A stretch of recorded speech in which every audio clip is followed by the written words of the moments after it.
আজকে রবিবার সকালে উঠে আমি কী জলখাবার করব। আমি আজকে করেছি, এটা একটু চটজলদি হয়ে যায়। একটু আলু কেটেছি, একটু পেঁয়াজ, একটু জিরে আর একটু সর্ষে ফোড়ন দিয়েছি, দিয়ে একটু চিড়েটাকে জল দিয়ে ধুয়ে রেখেছি, এটাকে দিয়ে দেবো। আর একটু বাদাম এটা দিয়ে, আর একটু ধনেপাতা আর কাঁচা লঙ্কা দেবো। ভালো লাগে খেতে। এর মধ্যে একটু গোলমরিচের গুঁড়ো দেওয়া হবে, আর একটু ম্যাগির মশলা দিলে একটু ভালো লাগে খেতে। এই চিড়েটা দিয়ে আপনারা করে খাবেন, ভালো লাগে, চটজলদি হয়েও যাবে আর খেতেও টেস্টি হবে। এই হচ্ছে আজকে।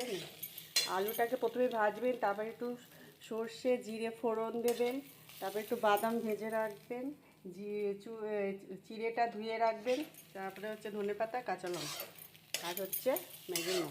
বাই।